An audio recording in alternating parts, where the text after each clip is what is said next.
আসসালামু আলাইকুম ওয়া রাহমাতুল্লাহি ওয়া বারাকাতুহু। সম্মানিত দর্শকবৃন্দ, আশা করি সকলে ভালো আছেন। এখন আলোচনা করব ইদানিং বহুল বিতর্কিত একটি বিষয় নিয়ে, সেটি হলো জুতা পরে জানাজার নামাজ আদায় করা যাবে কি যাবে না। এর উদ্দেশ্য আমাদেরকে কোনো দলকে প্রমোট করা নয়, বরং সঠিক মাসালাটি জানানো। যেহেতু এটা নিয়ে বহু বিতর্ক চলছে, তা আমাদের সকলেরই কম বেশ এটা জানা খুবই জরুরি।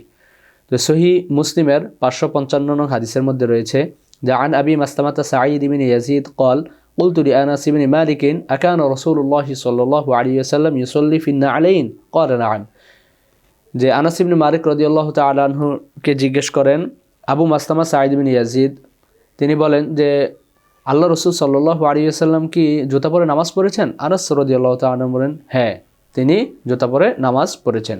এটি হলো সহিহ মুসলিমের বর্ণনা। এছাড়াও প্রায় একই হাদিস সহিহ বুখারীর মধ্যে রয়েছে, সেটি হলো 386 নং হাদিস। আবু মাসলামাতা সাঈদ ইবনে ইয়াজিদ আল আজদি قال سألت أنس بن مالك أكان النبي صلى الله عليه وسلم يصلي فينا عليه قال نعم। আবু মাসলামা সাঈদ ইবনে ইয়াজিদ আল আজদি তিনি বলেন যে আমি আনাস ইবনে মালিক রাদিয়াল্লাহু তাআলা আনহুকে জিজ্ঞেস করেছিলাম যে নবী সাল্লাল্লাহু আলাইহি ওয়াসাল্লাম কি জুতা পরে নামাজ পড়তেন? তিনি বলেন, হ্যাঁ, তিনি জুতা পরে নামাজ পড়তেন। এছাড়াও এই হাদিসটি অনেক হাদিস গ্রন্থের মধ্যে আরও বিস্তারিতভাবে বর্ণনা রয়েছে, যেমন সুনানে আবু দাউদের 650 নং হাদিসে একটি ঘটনাসহ এই মাসালাটা উল্লেখ রয়েছে যে আন আবি সাঈদ খুদরি قال, আবু সাঈদ খুদরি রাদিয়াল্লাহু তাআলা আনহু থেকে বর্ণিত, তিনি বলেন বাইনামা রাসূলুল্লাহ সাল্লাল্লাহু আলাইহি ওয়াসাল্লাম ইউসাল্লি বিআসহাবিহি, যে একবার আল্লাহ রসুল সাল্লাল্লাহু আলাইহি ওয়াসাল্লাম আমাদেরকে নিয়ে সাহাবায়ে কেরামদেরকে নিয়ে আমাদের মাঝে নামাজ পড়ছিলেন। ইদ খলাআনা আলাইহি ফাওয়াদাহুমা আন ইয়াসারিহি, হঠাৎ তিনি তার জুতা খুলে তার বাম পাশে রেখে দিলেন। ফালাম্মা রাআ যালিকাল কওম আলকাউ নিআলাহুম, এরপর এই দৃশ্য যখন সাহাবায়ে কেরাম দেখলেন তখন তিনারাও তিনাদের জুতা খুলে ফেললেন। ফালাম্মা কদা রাসূলুল্লাহ সাল্লাল্লাহু আলাইহি ওয়াসাল্লাম সালাতাহু, এরপর যখন আল্লাহ রসুল সাল্লাল্লাহু আলাইহি ওয়াসাল্লাম তার নামাজ শেষ করলেন, ক্বালা মা হামালাকুম আলা ইলকাইকুম নিআলাকুম, তোমরা কেন তোমাদের জুতা খুলে রেখে দিলে? ক্বালু রাআইনাকা আলকাইতানা আলাইকা ফাআলকাইনা নিআলানা, তখন তারা বললেন যে আমরা তো আপনাকে দেখলাম যে আপনি আপনার জুতা খুলে ফেললেন, তা আমরাও আমাদের জুতা খুলে ফেলেছি। ফাকালা রাসূলুল্লাহ সাল্লাল্লাহু আলাইহি ওয়াসাল্লাম ইন্না জিবরিল আলাইহিস সালাম আতানি ফাআখবারানি আন্না ফীহিমা কদারান, যে আমার কাছে তো জিবরাইল আমিন এসে সংবাদ দিলেন এই জুতাতে নাপাকি আছে, এই জন্য আমি এই জুতাটা খুলে রেখে দিয়েছি।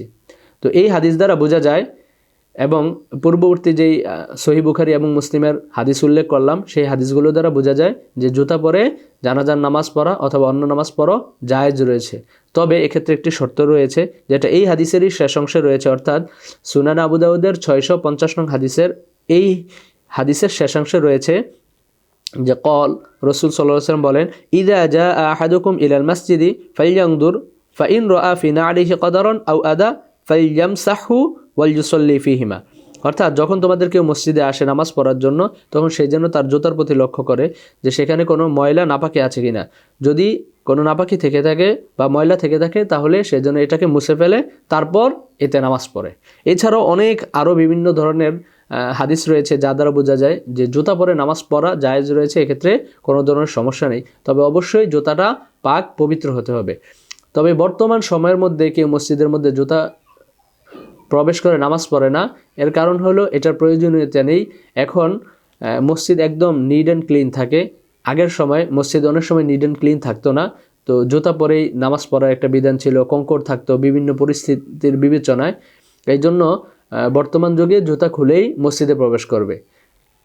তবে মূল বিধান যেই বিষয়টা আমাদের আলোচ্য বিষয় সেটা হলো জুতা পরে ফরজ সালাত আদায় করা এবং জুতা পরে জানাজার সালাত আদায় করতে কোনো ধরনের সমস্যা নেই। আশা করি এই বিষয়টি সকলের বোধগম্য হয়েছে।